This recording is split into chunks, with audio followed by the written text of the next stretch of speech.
자, 그 다음에 여기까지가 아베노미스가 얼마나 경제를 망가뜨렸는가를 그동안도 여러 번 얘기했지만 이 상황입니다. 제가 지금 이제 오늘 얘기하려는 건요. 우리가 최근에 이제 스태그플레이션에 대한 경계를 많이 하잖아요. 스태그플레이션은 스태그네이션하고 인플레이션을 합성을 한 건 잘들 아시죠. 경기 침체하고 인플레이션이 동시에 발생하는 거죠. 아주 악성이죠. 우리가 일반적으로는 그러니까 우리가 인플레이션이 생기게 되면 경기가 되게 과열됐을 때 생기는 거라고 하는데 이거는 아까 얘기했듯이 공급망 충격으로 공급망이 와해돼가지고 생기는 거기 때문에 인플레이션과 경기 침체가 동시에 생기는 이런 거란 말이에요. 근데 이 스태그플레이션은 우리가 기술적으로 경기가 침체가 되는 거는요. 2분기 연속 마이너스 성장률을 기록했을 때 우리가 침체에 빠졌다고 얘기를 합니다. 기술적으로요. 근데 그럴 가능성은 그렇게 높지는 않습니다. 경기가 그러니까 마이너스 성장하는 것은 팬데믹 때 우리가 겪었던 거잖아요. 그때도 그러니까 우리가 한 분기 정도예요. 예? 그랬었죠? 그런 점에서 그런데 쉽지가 않은 겁니다. 기술적으로 경기 침체는요. 물론 소득 계층별로는 지금 이미 스태그플레이션 하는 데 많이 있죠. 소득도 감소하고 물가도 크게 올랐으니까요. 특히 인플레이션이 진행되면은 저소득층한테는 특히 타격이거든요. 그래서 저는 뭐냐면 소득 계층별로 다르다. 저소득층은 그러니까 스태그플레이션 이미 상태에 진입했다. 라고 제가 얘기를 하는 이유가 바로 거기에 있습니다. 근데 고소득층은 여전히 소득이 올라가고 있잖아요. 근데 국가 전체적으로 스태그플레이션이 가장 먼저 일어날 가능성이 높은 나라가 일본이라고 봅니다. 저는요. 왜? 일본이 그동안에 물가 목표치, 인플레이율 목표치인 2% 이내에서 지금 아직까지 진행되고 있어요. 자, 왜 그러냐면요. 수입 원자재 가격은 마찬가지로 그러니까 올라가는 건 마찬가지잖아요. 석유 가격을 그러니까 석유를 일본도 수입해 나다 보니까 똑같이 그러니까 석유 수입하고 원자재 수입하는 건 마찬가지인데 일본은 왜 물가가 잘 안 오르고 있느냐? 한국이나 미국보다도 왜 물가 인플레이율이 낮으냐? 이 원자재 가격 상승을요. 상품 가격, 일반 사람들이 소비하는 상품에다가 가격을 전가를 안 해요. 왜? 이걸 전가를 하게 되면요. 물건값이 비싸지게 되면 사람들이 소비가 줄어들어요. 물건이 안 팔려요. 그러니까 이거를 자기들이 원자재 가격들이 이게 올라갔으면 비용이 증가했으면 상품에다가 가격을 전가해야 되는데 이걸 안 하는 거예요. 그럼 그거 안 하면서 그럼 손실을 어떻게 메꾸느냐? 인건비를 압박하는 거죠. 임금을 그러니까. 예? 임금을 압박하는 거예요. 그러니까 임금을 압박을 해가지고 그래가지고 상품 가격은 그러니까는 상대적으로 그러니까 안 오르게 만든 거예요. 그런데 소득이 안 오르니까 노동자들이 봉급자들이 소득이 월급이 안 오르니까는 소비는 안 살아나지요. 살아날 수가 없죠. 그렇죠? 가난해지는 거죠. 가게가 가난해지는 거죠. 근데 거기다가 엔화 가치가 지난해 하반기부터 올라갔잖아요. 아니 떨어졌잖아요. 엔화 가치가요. 그렇죠? 환율이 그러니까 올라갔잖아요. 엔화 가치가 떨어졌다는 얘기죠. 그러다 보니까는 지난해 8월부터 뭐냐면 엔화 가치가 떨어진다는 얘기는 그만큼 수입하는데 돈을 많이 지불한다는 얘기잖아요. 1달러당 100엔일 때하고 1달러당 120엔 할 때하고 석유를 유가가 1배럴당 100달러면은 1달러당 100엔일 때는 1배럴 수입하는데 10,000엔을 지급해야 되지만은 만원이요. 100 곱하기 100이니까는 1달러당 120엔이 돼버렸으면은 12,000엔을 지불해야 되는 거잖아요. 석유 1배럴을요. 그렇죠? 그러니까 수입액이 증가하는 거예요. 수입액이 크게 증가하는 거예요. 그러니까 무역 적자가 나타나죠. 그래서 일본은 지난해 8월부터 최근까지 계속 무역 적자가 행진되고 있습니다. 예? 거기다가 최근에 이제 그러니까 인플레 압력으로 세계 각국이 그러니까는 금리가 지금 올라가고 있잖아요. 근데 일본은 금리를요. 지금 단기 금리는 마이너스 0.1%. 마이너스 0.1%요. 그 다음에 장기 금리. 그러니까 10년물 국채 수익률을 기준하는 건데 이거는 0%를 기준으로 이렇게 하고 있습니다. 근데 이게 일본 중앙은행의 목표치예요.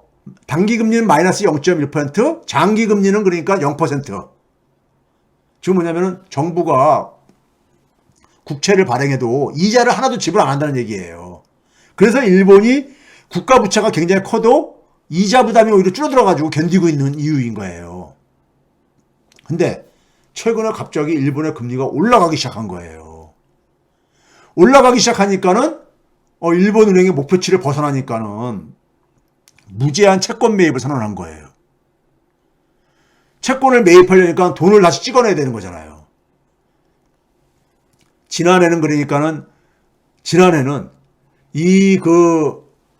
일본 은행이 너무 돈을 찍어내가지고 시중에 그러니까는 국채 공급이 그러니까 국채 양이 부족하다고 해가지고 부작용을 얘기하고 그러다 보니까는 나중에 그다음에 일본 중앙은행이 매입한 주식이 ETF 이런 것이 가치가 떨어지게 되면은 일본 중앙은행이 대규모 손실을 볼 수 있다. 이런 우려가 나오다 보니까 작년부터는 그러니까는 양적 완화를 그러니까 돈 찍어내는 것을 지금 쭉 줄인 거예요. 줄였는데 최근에 다시 그러니까 채권 매입을 할 수밖에 없는 상황이 돼버린 거예요. 왜? 금리가 올라가고 앉아있으니까요. 그러니까 돈을 찍어내니까 엔화가 더 약해지죠. 엔화가 약해지죠. 그렇죠? 그게 바로 최근 상황입니다. 자, 봐보세요. 그런데 문제는 뭐냐면은 이게 지금 뭐냐면 우리가 2월 달까지는 아직 물가 목표치를 벗어나질 않았어요. 그런데 문제는 뭐냐면 이제 봄 지나면서 3월, 4월, 5월 이렇게 가면서 물가 목표치를 벗어날 걸로 지금 전망을 하고 있어요. 왜? 더 이상 그러니까는 유가라든가 원자재를 이거를 정가하는 것을 막을 수가 없다 이거예요. 이거를 그동안에는 일본이 재정을 풀어가지고 보상을 해주면서 이걸 막은 거예요. 예? 그리고 임금 인상을 억제하면서요. 이 빨간 선이 그러니까 향후 전망이란 말이에요. 향후에요. 그러면 이게 지금 그러니까는 물가 목표치를 넘어가게 되면은 일본의 금리도 그러니까 올라갈 수밖에 없는 거잖아요. 예? 금리도 올라갈 수밖에 없는 거란 말이에요. 근데 일본의 엔화 가치가 떨어지면서 최근에 일본의 부유층이 일본을 버리기 시작해요. 과거 80년대는 엔화 가치가 그러니까 굉장히 폭등했을 때는 외국에 나가서 하와이에 가서 저기 뉴욕에 가서 엠파이어 빌딩들 사고 막 사재기 하고 막 이런 일이 있었는데 요즘 거꾸로 일본 엔화로 갖고 있으면은 손해 보는 거야. 일본 부자들이. 그러니까 일본 기업들도 바깥에 나가서 안으로 송금을 안 하고 안 갖고 들어오고 엔화로 갖고 있어봤자 손해 보니까요. 이런 일이 벌어졌는데 최근에 일본의 소비자 신뢰지수도 이게 50이 그러니까는 기준선인데 50 밑으로 확 폭락한 다음에 살아나지 않고 있잖아요. 40을 넘어서질 못하고 있잖아요. 작년에 경기가 좀 팬데믹에서 회복됐다고 함에도 불구하고 2020년 팬데믹이 일어났던 그 상황 정도에서 지금 그러니까는 가고 있잖아요. 그 직전 상황에서. 그렇죠? 자, 이게 고용률이 왜 또 나왔는지 모르겠는데요. 자, 일본이 지금 통화정책이 그러니까는 뭐냐면은 이 채권을 매입하겠다고 지금 선언을 했던 거예요. 무제한 매입하겠다고. 근데 이게 왜 그러냐면요. 자, 단기금리 마이너스 0.1%가 이 은행 간 대출금리에 적용하는 겁니다. 그래서 여기 보시게 되면 지난 1년 동안에 지난 1년 동안에 올 1월 달까지는 거의 마이너스 0.1% 선을 그래도 어쨌든 간에 그 근처에서 관리가 됐잖아요. 근데 최근에 팍 올라간 거예요. 최근에 1월 달 이후부터 팍 올라간 거예요. 그러니까 일본 은행의 목표 금리 관리가 이제 무너지기 시작한 거죠. 예? 마이너스 0.1%가 목표치인데 0%까지 올라갔잖아요. 찢어서 올라갔잖아요. 그렇죠? 이게 단기금리가 그렇고 장기금리 봐보세요. 아까 제가 그랬잖아요. 최근에 신고점을 기록했다고요? 그게 뭐냐면 BOJ라는 게 뱅크 오브 저펜이란 말이에요. 일본은행이요. 일본은행이 그러니까 무제한 채권을 매입하겠다고. 왜? 이 금리를 그러니까 올라가는 걸 막기 위해서. 금리를 막기 위해서 채권을 매입하게 되면 채권 가격이 올라가고 채권의 수익률이 떨어지니까요. 채권 금리가 떨어지는 거죠. 그래서 아까다가 매입을 하겠다고 한 거예요. 이걸 금리를 막겠다고. 근데 그러다 보니까는 그러다 보니까 어떻게 됩니까? 위안화 가치가 떨어질 게 아니겠습니까? 돈을 막 찍어대니까요. 예? 돈을 찍어대니까요. 근데 돈을 그렇게 찍어대는데도 불구하고 금리가 다시 그러니까 돌파하고 있는 거예요. 아까 앞에 그림에서 봤듯이요. 오늘 아까 보게 되면은 전고점을 돌파했다 했잖아요. 즉 일본은행이 돈 찍어내서 채권 매입해도 금리 상승을 못 막는 상황이 지금 전개되고 있는 거예요. 이거 심각한 겁니다. 예? 심각한 거예요. 과거에는 그러니까 억지로 돈 찍어내가지고 금리를 그러니까 낮추려고 했는데 이제는 그러니까 금리가 그러니까 낮아지지도 않는 거예요. 돈 찍어내도 그러니까요. 거기다 이게 무슨 문제가 있냐면요. 일본은행이 왜 금리 인상을 막으려고 하는 거냐면요. 지금 미국이랑 다른 나라들은 지금 그러니까 긴축을 한다는데 일본은 왜 금리 인상을 막으려고 하냐면요. 일본이 이게 그러니까 지난해 4월 달부터 올해 3월 달까지 재정 회계입니다. 거버먼트 본드 이슈 정부채 발행이 국채 발행이 1년에 44조 엔입니다. 지난해 발행한 게죠. 44조 엔. 예? 전체 1년의 예산이 108조 엔 정도 되는데 44조 엔 정도를 그러니까는 정부 국채를 발행을 해가지고 자금을 조달하고 있어요. 그럼 여기에 대해서 이렇게 많이 발행을 하다 보니까는 이게 금리가 올라가게 되면은 발행 비용이 이자 비용이 많이 들어갈 게 아닙니까? 예? 지금 일본은 260%가 넘는단 말이에요. GDP 대비요. 그러니까 그 이자 부담이 부담스러운 거예요. 금리가 올라가게 되면요. 지금은 0%니까는 0%라는 건 이자가 없다는 거잖아요. 그러니까 금리를 올리지도 못하는 거야. 올리게 되면 이 재정 이자 부담이 그러니까 이게 이제 증가하니까요. 자, 이게 봐보세요. 이자를 갚기 위해서 발행하는 국채 규모가 최근에 많이 줄어들었잖아요. 오히려요. 왜 그러냐면은 금리를 굉장히 0%로 유지하다 보니까는 전체 그러니까 발행한 국채량은 증가했어도 이게 이자 부담은 줄어들었던 거예요. 근데 최근에 금리가 올라가 버리니까 0% 이상으로 올라가 버리니까는 이게 이제 이자 부담이 증가할 게 아닙니까? 재정이 압박이 될 게 아니겠습니까?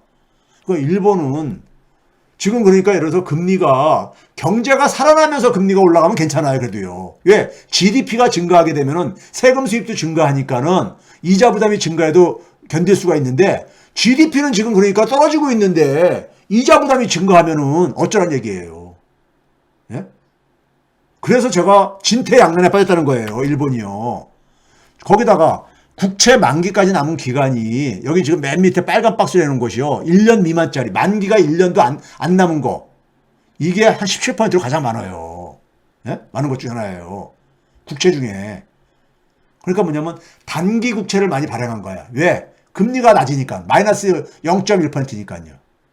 예? 근데 그것도 올라가고 앉아있잖아요. 지금 0%를 넘어서 이렇게. 예? 그러니까 이게 부담이 지금 증가하는 거예요. 그 정부의 그러니까 연간 상환 국채는 계속 증가해 왔어요. 근데 이자 부담이 이자를 낮다 보니까 그런 거란 말이에요.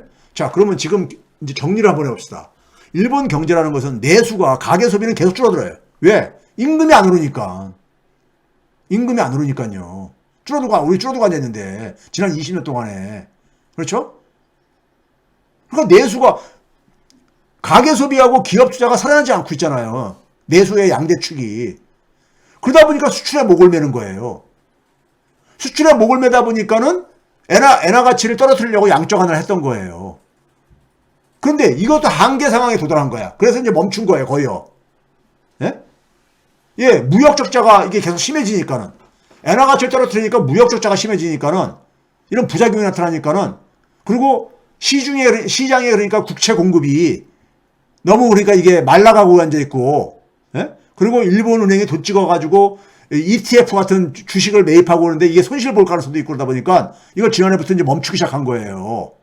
예? 더 이상 그러니까 돈 찍어내가지고 이걸 아베 정권도 이제 끝나고 이제 기시다 정권으로 바뀌다 보니까는 이 아베노미스를 이제 그러니까 슬슬 발을 뺀 거예요.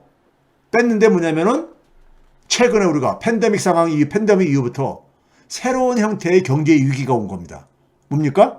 제가 항상 그랬죠. 새로운 처음형 충격은 생태계를 붕괴시키는 거다. 소위 말해서 공급망을 재구성하는 거에 지금 전부 다들 가관됐잖아요. 왜? 미국이 중국의 그러니까 추격을 막겠다고 해가지고 중국을 그러니까 고립시키겠다고 해가지고 중국을 딱 잘라내 버리니까는 기존에 그러니까 중국이 하던 역할이 있을 게 아닙니까? 세계 경제에서요. 이걸 딱 잘라버리게 되니까는 이게 중국만 이게 타격을 입히는 겁니까? 아니잖아요. 중국으로부터 그러니까는 이 중국과 거래하던 나라들이 다 같이 타격 보는 거잖아요. 이게 그러니까 공급 생태계를 붕괴시키는 자해 행위인 거야, 일종의 이게요. 코로나 팬데믹은 어쨌든 간에 팬데믹으로 생긴 거지만은 최근에 그러니까 우리가 이 국가 간의 패권 전쟁으로 한 거는 이건 인위적인 거죠. 인위적인 거야. 예? 즉 뭐냐면 상대를 그러니까는 상대한테 타격을 입히겠다고 하면서 나도 타격을 받는. 이게 굉장히 스튜피드한 짓이죠. 멍청한 짓인 거야. 경제학적으로 얘기한다면요. 나는 이익을 보면서 상대를 타격을 입히면 괜찮은데 나도 타격을 보면서 상대하고 타격을 입히는 것은 이거는 마이너스 썸 게임이잖아요. 그렇죠? 그러다 보니까는 이러한 것들이 그러니까는 저 팬데믹 상황에서도 저물가 그 과거에는 그러니까 일본이 디플레이션에 물가가 안 올라가지고 그래도 그랬었는데 공급망이 붕괴되면서는 뭡니까요? 원자재라든가 유가 이런 것들이 막 이제 가격이 막 뛰는 게 아닙니까? 그렇죠? 팬데믹으로도 뛰었는데 이제 팬데믹이 좀 진정되려고 하니까 그다음에 이제 우크라이나 전쟁으로 우크라이나 침공을 해가 또 이제 가고 이제 있고 그렇죠? 그러니까 이제 저물가 유지하는 게 어려워진 거예요. 인플레가 생기기 시작한 거죠. 그러니까 뭐 한 겁니까? 세계 경제가 긴축으로 돌아간 거죠. 네? 금리 인상되고 그렇게 합니까? 그러니까 수입 물가가 상승하고 금리가 인상하고 그러다 보니까 그런데 일본은 임금을 억압하는 방법으로 그러니까 소비가 둔화되지죠. 그렇죠? 그러니까 이 상황 속에서 금리가 인상되니까는 어떻게 해서 다시 또 돈을 찍어내는 거예요. 예? 다시 돈을 찍어내는 거예요. 그러니까 엔화 가치는 그러니까 혼자서 나홀로 추락하고 있는 거죠. 예? 지금은 일본의 엔화 가치가 일부러 떨어뜨린 게 아니라 원치 않는데 떨어지고 있는 거예요, 지금요. 그러니까 원치 않는 방향으로 가고 있는 거죠, 지금요. 과거에는 그러니까 엔화 가치 떨어뜨려가지고 수출을 늘리려고 했는데, 예? 그래서 돈 찍어냈는데 지금은 그게 아니라 지금은 뭐냐면은 엔화 가치가 떨어지는 게 지금은 바람직하지가 않은 거예요. 왜? 수입 물가가 폭등하고 앉아 있고 무역 적자도 폭등하고 앉아 있고 그래서 이게 원치 않는 건데 금리 인상을 막으려다 보니까는 왜 금리 인상이 왜 생겨요? 인플레이션이 높아지다 보니까 전 세계가 같이 이제 금리 인상이 되다 보니까는 일본도 그러니까 금리 인상 압박을 받을 게 아닙니까? 일본도 조만간에 인플레이션이 이제 상승할 거고 그러니까 지금 일본도 금리가 인상이 되는 거예요. 그거 막으려고 다시 돈을 찍어내는 거예요. 그러니까 엔화 가치가 폭락하는 거죠. 바로 그게 일본의 엔화의 안전자산 유상이 변화된 배경인 겁니다. 안전자산 유상이 변화하니까는 어떻게 됩니까요? 일본 엔화로 자산을 갖고 있는 거는 바보 같은 짓이죠. 그러니까 자본이 유출되는 거예요. 자본이 유출되고 엔화 가치가 떨어지니까는 물가 상승 압력도 증가하죠. 수입 물가가 증가하니까요. 그렇죠? 그러면서 무역 적자가 심화돼. 그러면 성장이 둔화되죠. 예? 물가 상승하고 무역 적자 심화되고 자본이 빠져나가고 그러면 성장이 둔화되죠. 그다음에 금리 인상이 되면서 국가 부채 이자 부담도 증가되죠. 예? 그러면서 일본 경제에 대한 불신이 증가하는 거죠. 일본 경제에 대한 자신감이 추락하는 거죠. 그래서 엔화가 추락하는 겁니다. 나홀로. 우리가 최근에 이 외환시장이 좀 안정을 이렇게 많은 나라들이 회복이 됐는데, 예? 3월 초에 그러니까 환율들이 막 이렇게 안전자산으로 가면서 급등했다, 달러 가치 급등하면서 이렇게 했다가, 근데 엔화만 혼자서 나홀로 지금 계속 추락하고 앉아 있는 거잖아요. 예? 일본 중앙은행이 개입을 했음에도 불구하고 그것조차도 그러니까는 더 이상 효과를 못 보면서 그러잖아요.